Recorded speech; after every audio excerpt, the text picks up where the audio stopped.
welcome to the SnoWest Show. I am Ryan Harris, the host of the SnoWest podcast and publisher of SnoWest Magazine. Did you know we've been around for 50 years? SnoWest Magazine's been around for 50 years. Really? No, I didn't know that. Started in 1974. Wow, that's a long time. Snowmobile West. I mean, we were doing the magazine before there were mountain sleds. 50 years of doing this and seeing a mountain industry kind of evolve out of the snowmobile industry, because it didn't start that way. Like, it took forever to get them to start paying attention to mountain riding and all that. Yeah.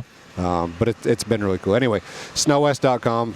Go on there and subscribe to the magazine. We have hats and gear and merchandise. But sitting here with a guy I've wanted to get on the show for a long time, Andreas Bergmark, RedBull athlete, Lynx athlete, and man, we watched the premiere of the Big Five yesterday, the first jump that you did. And my standing there watching and it's on our Instagram if you guys want to watch it, but it gave me chills because it was so freaking scary. Yeah, it's... And went back and watched it the second time, and the opening clip was the GoPro going off it. Yeah. Like to realize, I don't know. Yeah. So talk about this Big Five series. Yeah, so the Big Five is, I kind of have like just this, a couple of years back, just that feeling about missing all the snowmobile movies. Kind of started like that, and I got this idea to make a movie like calling the Big Five. I pitched that to Lynx, and we talked about it, and then before the last season, we just kind of decided that we're gonna do the Big Five, but we're gonna do it in 5 episodes. So it's gonna be about 5 just epic jumps. I'm gonna push my limits as hard as I can, and we're gonna capture everything around it before, under, and after the jump, and try to show people how we think about safety, how we think about, all the aspects that you need to consider when you're doing the crazy jumps we are doing up in the mountains. Like, that's what we want to show people and to understand. So give us a little background just on Andreas. Like, you're over in Sweden. Yeah, from Sweden. You're kind of, I mean, if anybody's a big jumper in this sport, it's you. Like, you're kind of redefining this whole aspect of that. Trying to, thank you. And it's mind-blowing what you're doing, but this is kind of a throwback to what you're talking about, like sled necks. Yeah, like I kind of crazy content. Like Instagram and Facebook and everything, it's great in a way. Like, it's a good way for us to get it out there, to show people what we're doing. But it's also the thing that kind of killed the snowmobile movies a little bit. You get totally. Yeah. And I kind of missed that. So this 5 series is a way for me to kind of bring it back a little bit in my own way. That's what we're trying to do. So how did you get into the sport? Well, I just started riding when I was 6 years old. Had a snowmobile there, a ski along on the backyard, and after that, like, I never stopped riding. And the terrain over there is different, like. Yeah, back home it's mostly like flat lands. But you can, if you take the car like 4 hours, we have decent mountains. We just don't get the same snow as you get like in the US or Revelstoke, Canada. So it's more like spring conditions, what we would consider spring conditions? I guess so. Like, we have powder, but it's never, we have always less than 2 meters under a year, never more. And your days are short, right? Well, in January it's short, but in March it's getting pretty good. And in May up in Riksgränsen, it's 24/7 light. You can ride all night if you want to. Oh, no kidding? Yeah, you can. Oh my God. Yeah, like the sun is passing behind the peak of the mountain for like 1 hour, then it's just coming back. But it's so you can be out like all 6 night. Hours. Yeah, it's like you don't have time to sleep up there.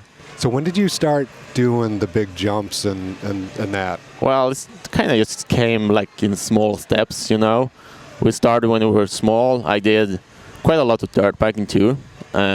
So I'm coming more from the dirt biking, and I took the dirt biking experience when I was 15, 16 there, and kind of went into snowmobiling more. When I was 18, I got my car. I could drive up to the mountains, and from that, it kind of just took off. And you've been riding Lynx over there, and you were riding the Lynx before we got the Lynx in the U.S. Yeah. So I think you kind of started this this crazy buzz because you just kind of popped onto social media and like, oh my gosh, who is this guy? Yeah, I think 2015 was the year I had some really good videos on Instagram that just took off. That's kind of like what you're talking about. Like you don't post like everybody else does. You don't do the daily scene. You're not on there all the time. Not much. No. You post a handful throughout the year. Yeah, like we're talking about like we try to only post like the golden nugget, like the top 1%. Yeah. Of what we do. Like that's just the way we have done it. And so talk about your crew. You got Albin back there. Yeah, I got Albin Johansson and Pontus Lundmark. Like it's my two best friends, and like we've been friends for forever. But we also now have like they both Lynx ambassadors with me. So it's just a smart move because those guys are insane as well. Like the jumps you guys hit, the road gaps, and the yeah. It's just like the perfect mix of we're all like we're having the backup from Lynx. We're super good friends. We love to hang out and we love to push the limits of each other and help out and just we talk a lot with each other when we're making like a jump. We can talk to each other like, what do you think? Is this good, bad? Like, is there something we need to think about? Should we maybe make it higher up just to make it safer? We can talk with each other and back up and So how do you decide who hits the jump first? Well, we take turns. It's kind of just like it. So when Albin's jumping though, you're filming. Yeah. And it just kind of goes around. So anything you guys hit, there's different angles of it. Yeah, like that one of not an issue, but sometimes when we do a good jump, it's like, okay, we got a good jump of Albin. Okay, I want to go too, but we can't make the exact same video, so we kind of need to move around to make it look a bit different. Otherwise, we're just going to post the same jump the same day of each other. So yeah. So this summer, one of the ones that went viral was the backflip over two of you on the water. Yeah, in the spring. Yeah. So how'd that one work? Well, that's more a plan you had for a while. Oh God, no. It actually more Adam Tomilius. Mm-hmm. Yeah, it's more on him, I would say. We just go out to have fun in the spring. It was like the last days you can ride. And kind of went out to just do some hamburgers and hang out. It was good weather, and Adam is like, I wanna jump the river. We're like, you wanna jump the river? It's like flat to flat. It's like, yeah. Well, okay. Start shoveling. Like, I kind of made a joke to him, like, why don't you just make a flip over it? He's like, yeah, let's do that. And from that, also like, well, sure, then we can water skip at the same time. He's like, yeah, that's a good idea, let's do that. And then from there, we're like, we didn't even plan on doing anything that day. And then we just, end up in that place. But that's the thing with the right people, you get to that point. So you threw that all together in one day, like shoveled the ramp up, like showed up with hamburgers and hot dogs. Oh yeah, just a couple hours. Oh my God. Yeah. So you wound up on the water, right? Water skipping underneath. We did two clips. I did first I did one. I was water skipping, and we had Albin did the flip, so we got that one, and then we did a second turn with Albin's doing water skipping, and me and Adam. We kind of made the jump so wide we could do it at the same time. Okay, yeah. So we did like a double flip next to each other, and Albin just timed the water skipping underneath perfect. Yeah. So yeah, the picture looks unreal on that one. The GoPro, like your GoPro when you're above him. Yeah. And you see him on the ramp, and then you see him underneath you, yeah. And then you see you're landing, and then you're looking back at him, and he's looking back. Yeah, it's a fun one for sure. So is riding the way you guys ride and riding in Sweden, Are you out like tree? You don't have a lot of trees there, right? We do have trees. Like it's nothing compared to what you get like in Revelstoke and that. But we do have tree riding, but it's not. We ride it, but we don't post that much about it. We just go out for fun. Do you do a lot of riding where you just go out and look for features and then start building jumps and try to out-jump each other? Is that kind of the game with you guys mostly? Yeah, well, like even now in the summer we can go around. Looking for good places to have landings, like making sure that the ground is good and like we can be out looking now in the summer, and then in the winter we know, oh, let's go up to jump that place. All right. What's been your favorite, I guess, jump that you guys put together, or shot that you put together that you posted that kind of went viral? Like, what's the one that stands out to you? Wow, that's hard. It's been a lot. We got a lot going on too that's not posted yet. So, geez, I'm not sure I can choose of that. Like, we have so many things, but I guess I really do like the first year we had in Revelstoke, me and Adam, when we did the flip over the turtle gap. Okay. That's a pretty unique one. It's like what you say, like a new step in. Yeah, that's like next level stuff. Because at the peak of that flip, you're over 100 feet off the ground at the bottom of the gap. Well, like the turtle gap isn't that big. I wouldn't say. Well, it's not that long, but if you're up in the air, so you're quite high up there. That's a high consequence thing. I mean, you make it sound like it's no big deal. Like it's no big deal. Backflipping over that, no big deal. Well, the thing with the turtle gap is just the in run is like I think we had like 8 meters of in run. That's it. So like you're kind of standing on a small ridge, and you have 8 meters until the ramp, and then you have to do the flip. So that's more the tricky part. But were you on a turbo for that one? No, that's back. That was back in the NA. Yeah, that's back. No, before I was in a Skidoo RS. Okay. That's 2017, 18, I think. Oh, was it that long ago? Yeah, really? it's a long. Yeah, the flip in Turtle Gap that's a long time ago. Oh man, that's the first year. I think one of my favorite ones watching you guys, and I think all of you hit it. But it's when you're coming up this valley and you kind of cut a ramp into the bottom of this hill, and then you just float. And you showed me on your sled when we rode in Utah how you've got these hooks in the side of your tunnel, and you've got this traction glued to the side of the tunnel, and how you're using your feet like to go inverted, and then you're flying sideways, like track first into the mountain, and your shoulders lower than the bottom of the sled, and you just float and you just land on your side. But land on your side from, I can't do the math on the meters, but a long way up. Like it's a bomb hole. It is, but it's either you need to land good on the sled, like with the track straight down and the skis straight down, or you can actually, like with doing it sometimes, you just go so sideways that you don't even have to use your legs. You just fall down in the snow next to the snowmobile, and from that you just go on the gas and you bring it back up. So is the snowmobile taking the brunt of the impact, and you're just kind of... the sled is over here and I'm just in the snow, so it's kind of just like jumping down in the snow without the sled, but you're having it next to you. Yeah, but you're doing like 150 feet distance and you're falling 40 feet out of the air. Like, yeah, what's that? It's powder, Again, no big deal, right? Yeah, it's okay. Oh my gosh. Have you been injured doing this stuff?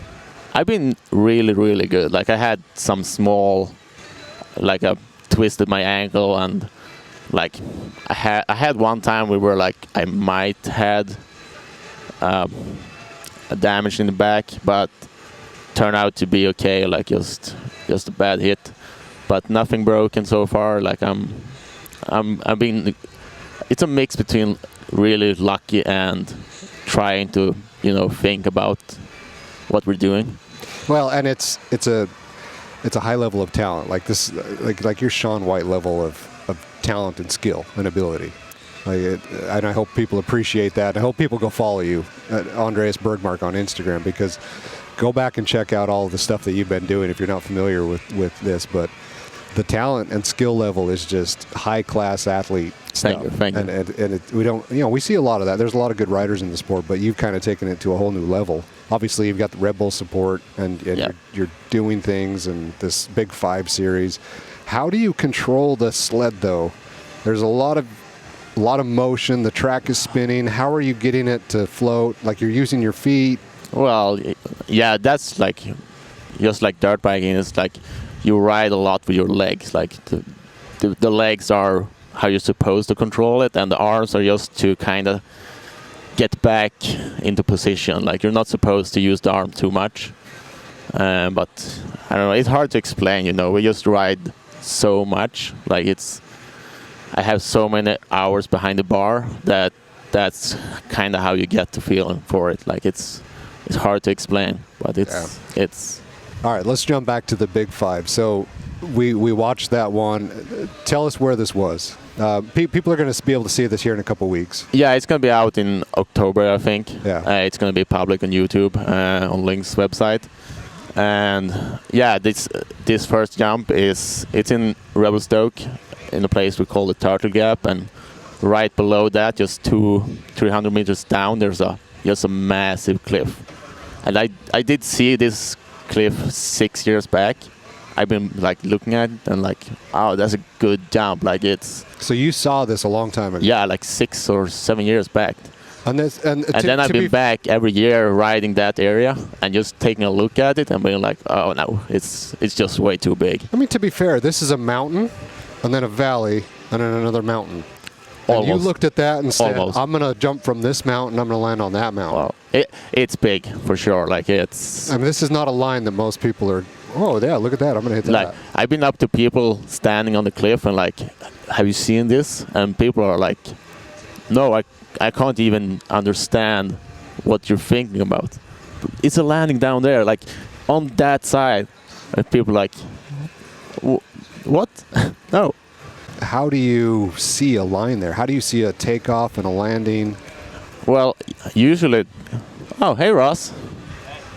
We got Roscoe Robinson. Can you hear me, Ross? Yep, we're here. Here. All right, we're talking about the Big Five jump that we just watched yesterday, and he's claiming that 6 years ago he was up there riding. And he saw, I'm going to jump from that mountain, and I'm going to go over this valley, and I'm going to land in that state. I believe that. Like that was a big jump. Yeah, it's how do you good. scope the landing on that? Usually when I like, the easiest way to find a good jump is, I'm not looking for the jump, I'm looking for the landing. Like if I see a good hill coming down, like a good slope, I'm like, that's a good landing. Is there anywhere close I can make a jump to get there? And that's one of those things. Like I saw the landing, like that's a steep, good landing. Is there anywhere we can make a jump? And it's like, well, up there or maybe possible. How do you know the distance on that one? We didn't measure it, but it's around like 50 meters at least. But what's that? 180 feet. Yeah, but it's a long way. It's a long way, but it's also like you're falling for 90 feet, like 25 meters. The fall.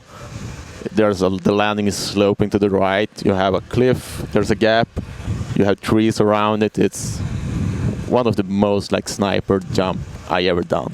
So so that was my next question. How do you take that idea and say, okay, there's my landing spot, but there's trees over here, and I can't land here, and there's rocks here, and I'm going to take off from up there on top of that. Yeah. And I can't see my landing on the approach until I'm in the air. How do you build that? Well, you just have to really plan it good. Land like this, like coming into the jump, there's no way to see the landing because it's behind the cliffs down there. So before you do it, you kind of set the mark on the other side of the mountain. You pick out a tree that you know in that direction is the landing. That's how you kind of pick out the direction.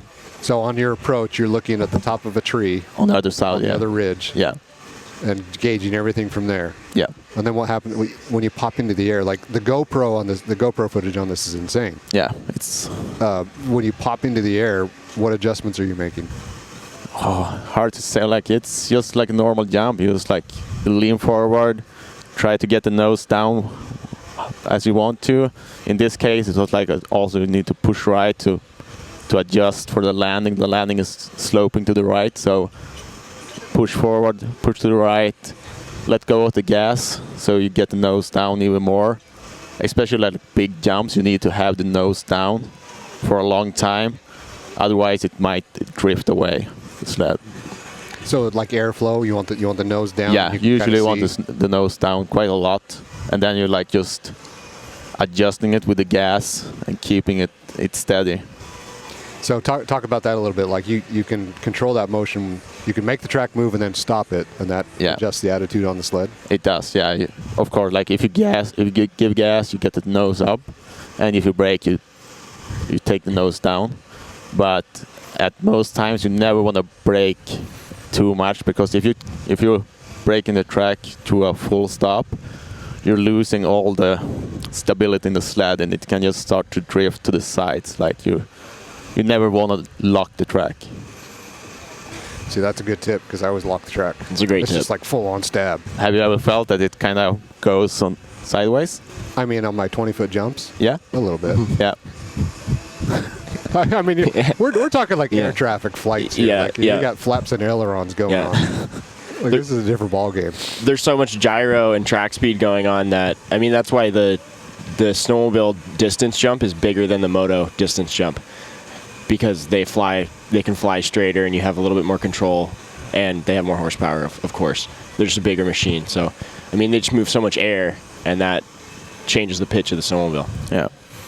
So what goes through your head on a jump like that? I mean, this is one of the biggest jumps I think people are going to see. I got really good at focusing right now. Like when I'm doing something this big, I'm really good at taking the, how do you say, like, you know how we can get nervous before I jump? Got really good to take that away and just like, okay, I did the decision to do the jump. Now I need to focus how to do it. Like just think about all the things I need to do to make it, and just kind of put the feelings away.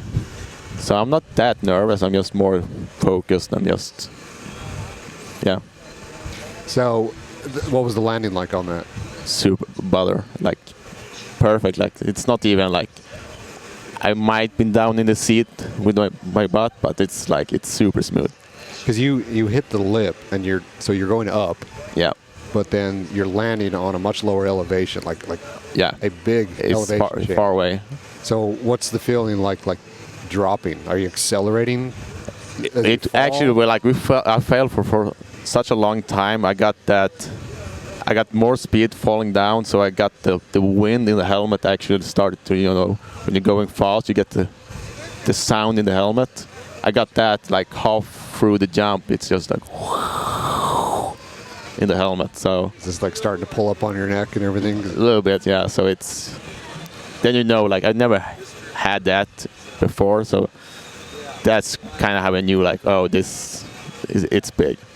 Because it's not a jump where you can go hit it a few times and then be like, No, okay, no, get the cameras no. out, we're going. There's one go, one Oh, take. man. So you got 4 more of these coming up. Yeah, You've that's the plan. shot a few of them. We have shot the next the second one and the third one. So what's the next one? You'll see. We'll leave that. Is it equal? Is it bigger? Is it just totally the different? second one is way more. It's a more technical trick. I pushing the limit on. It's more nerdy, more technical, and more like we're trying to break down the technical stuff around it. So it's not in the same level of craziness, but I do like it even more than the first episode, just because we're going through all the nerdy technical stuff. I do like to talk about that and show. No, I think that's what's really cool about the episode is it's what was it, like 15 minutes? 10, I think it's 10 minutes. Yeah. But it tells the story, but it tells the story in the way it's like, yeah, don't fast forward. I want to learn all this. Yeah. I want to hear all this. Yeah. Nice to hear. Is it? Do you get scared like planning these out? Do you have all 5 I planned do. out? I do. For this like shoot idea, like I usually not too worried, but I had some sleepless nights before this, thinking about it, just because like knowing that I kind of need to do it before you go there with the camera crew and all that, and you know you're gonna do it. It's like, oh, I just hope everything is gonna be perfect. Like with the snow, there's so much that you can't control. You can't control the snow. You can't control the weather. So, like, it's super important that everything is perfect. Speaking of that, like that was kind of interesting watching that episode yesterday, because the weather wasn't ideal, and you guys waited wasn't. for a while. It wasn't, and we knew that we have a storm coming in for a couple of days. So we kind of like, when we did the jump, it was like it's now or never. Like it's within this hour we need to do it. Do you feel a lot of pressure in that situation? Like, this film crew is here, I've got 6 cameras. Yeah, a little going. bit, but I kind of like that too. Like I get a rush from that pressure too. Yeah. So do you have all 5 planned out? You know exactly what they're all going to be, or are you still kind of floating a couple ideas around? Well, it's flowing. Like we had started on the 4th episode, but we had just crash and crash on that one. So we're still working on it. So we'll see. Like I'm not even sure. Like I'm trying new things on a new level for myself, and we're not sure if I can do it or not. Yeah. Oh my gosh. So you got to get through 4, and then 5's like epic. 5 is gonna be good. Hopefully. Red Bull's involved in the filming on that one. Yeah, the last episode, the Red Bull is gonna step into, and I'm not sure how that's gonna change anything, but they're gonna be with us, and it's gonna be fun to see how they work too, just because they have a lot of experience doing, movies like this. So it's gonna be fun to see how they can, contribute. Oh my gosh. Yeah, that's insane. So talk about, and Ross, you're here, Ross Robinson, Lynx ambassador. So we got Lynx USA, we got Lynx Sweden, Scandinavia, home turf, right? Yeah. So you're right in the background, backyard. Ross, talk about your switch over to Lynx, and then just, man, you've just skyrocketed from there. Yeah, it's been a great. The timing was really insane, actually, with where the world was at. I was actually on a mountain bike ride, and I got a couple text messages from an unknown number that just said, "Hey, I want to talk to you about what you have going on this upcoming season." And I ended up, giving a call, and we. At first, it was very quiet because nobody knew Lynx was coming to North America. So the initial discussions were, I didn't even really know what I was talking about, or I didn't know it was Lynx. And then after we got into some NDAs and stuff, then it was, they're going to bring Lynx to North America, and they wanted me to kind of help be the guy here in the U.S. and see what we can do and bring it over. So what's crazy about it is I had never ridden the snowmobile, and I knew about the snowmobile. Instantly when they told me, I was like, oh yeah, I'm familiar. I knew about Bergmark, his whole crew and his guys, and but I'd never even ridden the snowmobile, and I was like, I'm in. I signed the contract, and then flew up to BC for a little secret mission to shoot that first model year, and it was fun. Like, it was just cool to be able to do that, and I knew that if they were going to bring Lynx over, they were going to do it right. That's what really gave me the faith in, like, jumping on board immediately, and seeing how they ride the snowmobiles in Europe. It also just gave me confidence in the machine and what they have going on. So, and it turned out to be the best fit for me, for sure. As far as the snowmobile goes, it fits my riding style. It transfers from Andreas's riding style to mine.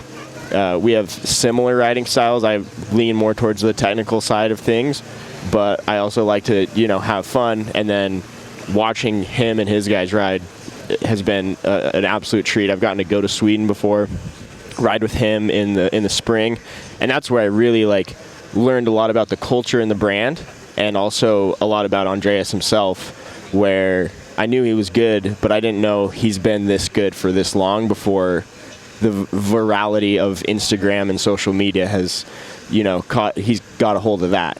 Because he has that viral ability, which is so cool. Like, when he posts, he doesn't post as much as a lot of us do, but when he does, everybody knows about it. Because he's about 80 feet off the ground, upside down. Yeah.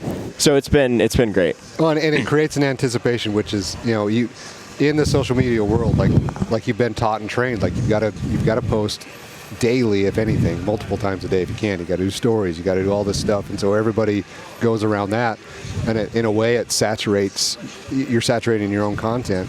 But man, I'm like opening my feed and like, did Andreas post today? No. When's the next one coming? Because I'm just ready to okay, I'm reposting that. It's just guaranteed gold content. Thank you. So when you went over there and you rode, that was early last spring, right? Yeah. Yep. In 23. Yeah. Yeah. How did that go? It was cool. Talk about that whole ride, because you guys were like jumping in the hot springs. Yeah, it was really cool. I was basically thrown into their crew. of like 10 of the best European riders in the world, and I had my camera, and it was just like one of the funniest things was I was with him and Albin and Pontus, like the 3 boys that run the Lynx show over there, and they're all talking in Swedish the whole time. And Albin's like, hey, English. Ross doesn't know what's going on. Like, so bad to one point. Bergmark is just scoping jumps everywhere he goes, and we had a little miscommunication. Me and the film crew rode like 20 miles away, thinking we were going to a different jump, and nobody's there one day. And Bergmark is on the other side of Riksgränsen just doing flips without us. So it was an awesome experience. We got to go to we flew into Sweden, we drove to Finland, visited the factory, had like a full like Finnish experience. We're in the sauna with the lead R&D engineers, just like chopping it up. And then we spent about a week up north, and that's where those guys go. When our season is winding down and most people are done riding, those guys are like, it's the biggest 3 weeks of their season. Yeah, that's absolutely the best time of the year. The last couple of weeks up there in Riksgränsen. Yeah, and then I got to ride like his spring sled, and it's like riding bricks. It's like the suspension doesn't move until you fall out of the atmosphere. Yeah. And then it does what it's supposed to do. Which is crazy because there were so many people that were jealous. Hey, buddy, get out of here. We got you yesterday. I'm just kidding. There were so many riders that were jealous because you guys had that RE, and you've got a phenomenal suspension package on that. But yeah, I imagine what you're riding is in this, like a big part of the winter, we just go with the stock suspension. Like in the powder, like when you got good snow, it's perfect. It's working great. But in the spring, back home, you get this thin slush, and under that is just hard ice. Then we ride like the RS suspension and just turn it extremely hard. And for some reason, the harder you have it, the softer it kind of gets when you're landing. And so how often are you riding with Tapio and the engineering team? Well, we don't ride with them. Like, I've been meeting them up in the mountains, just like they just hang out in the same place when they're doing the testing. Yeah, they just roll up. Yeah, they just show up and like talk to you 10 minutes, and they keep going, testing.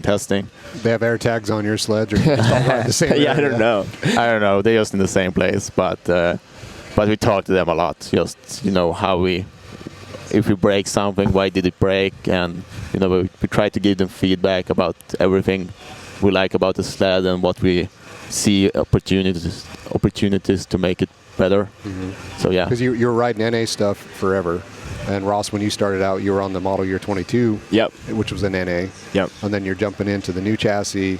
You got Turbo R.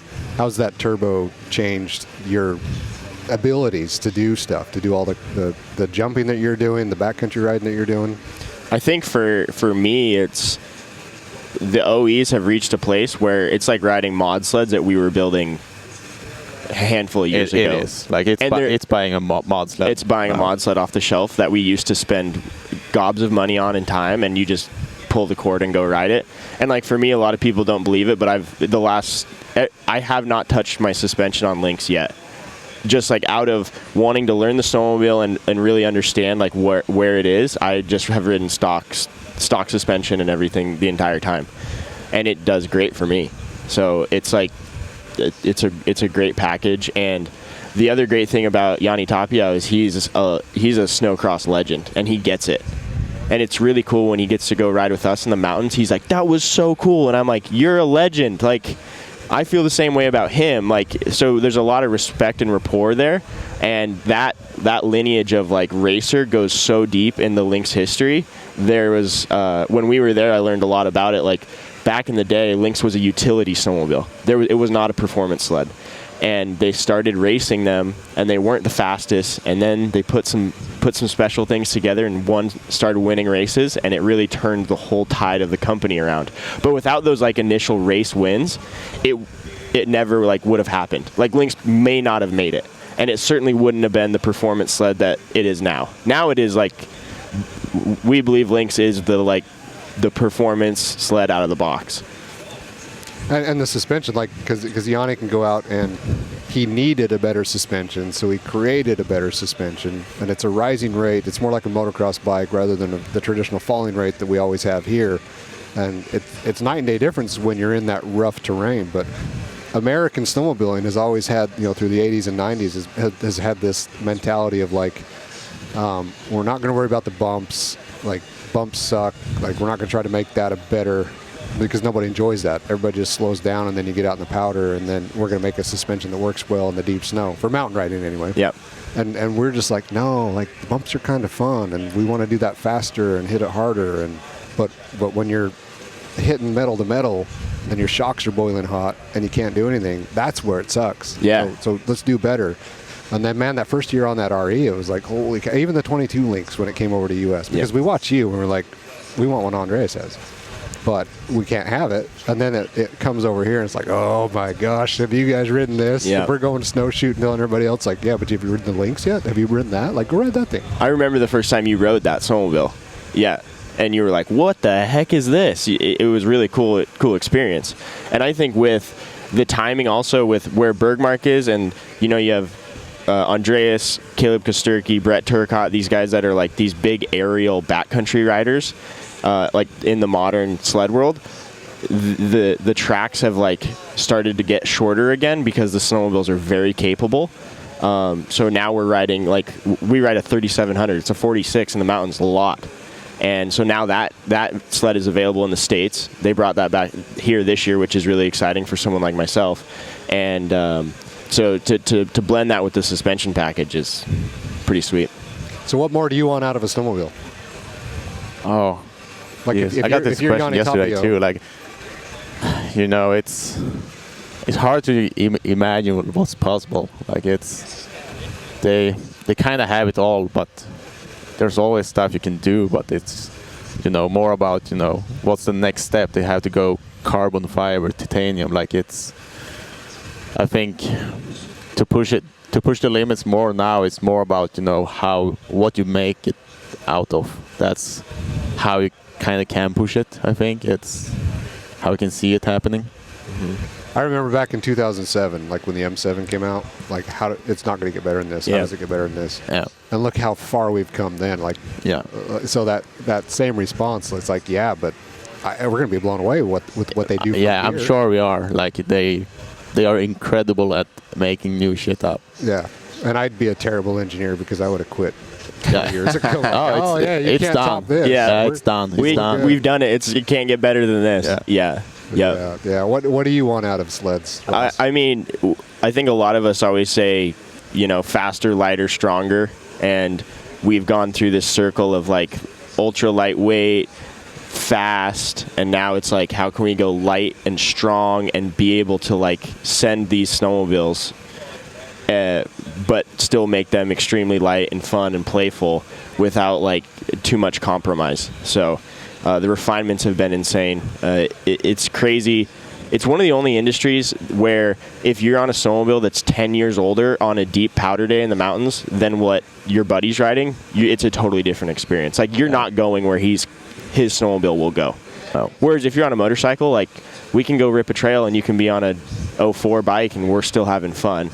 But it's just not. It's the capabilities of the new snowmobiles are absolutely insane. So, and we're starting to. The riding is going through almost another change again, especially in the technical mountain riding.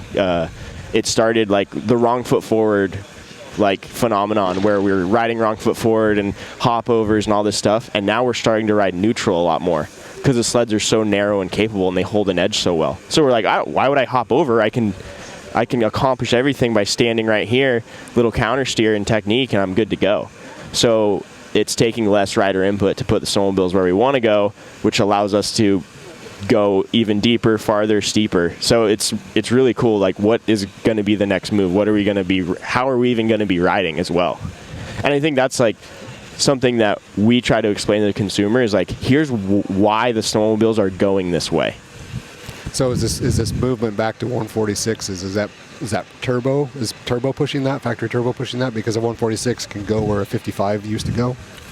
Yeah, I'm sure that's a big part of it, and also just the fact I think we had this people were like, we want a snowmobile that can really climb the steepest stuff, and we're going more and more back to I want to go out and have the most fun. I don't have to go the highest. I just want to go out and have the most fun. And a lot of people realize that it's easier to have more fun on a short track sled. Like you don't need the deep powder every day. You can have like pretty hard snow, but on a 3700, it's still super fun. Like you can wheel everywhere, and it's just super playful. And I think that's part of why people kind of is going more and more for the short track. So what did you ride in that first episode of Big Five? The first one is a 154 NA. And what do you ride most of the time back home? 3700. And in the spring we even go down to 137. Swap the track. That's surprising that you're jumping an NA rather than a boost, than a turbo. Depends on what type of jumps you want, because the NA is more precise. Like it's more precise in the engine. But when you're jumping, like the turbo is amazing to have at some places where you have a wind lip that's like 100 meters up, and the only way to get the speed is with the turbo. Right. So there's so many jumps we're doing now that the turbo is like a crucial part. Well, and Ross, what you're doing, you're on turbos most of the time. Yeah. Right? Yeah. Because you're at elevation. I mean, Andreas, you're riding fairly low elevations. Yeah, back you're getting home a lot of power out of the NA. Yeah. But so there might be a scenario where you are on the same power as you, and you're on an NA and you're on a turbo. Yeah. Well, the turbo is always. Yeah, the turbo is usually more, but yes, Well, you exactly. get more out of it, but you're kind of equally on the ground there. Yeah. And you can feel the weight of the turbo. Yeah. Yep. So a little more to control and everything. But yeah. And I find myself on these rides with some of these guys in like the hill climb boys or like the technical riders, and it is like a knockdown drag out of, we get competitive, and it's like, I call them podium rides, and if there's 8 of us and you're not the first 3 guys up the hill, you're gonna have a tough time because there's 4-foot turbo trenches everywhere. Yeah.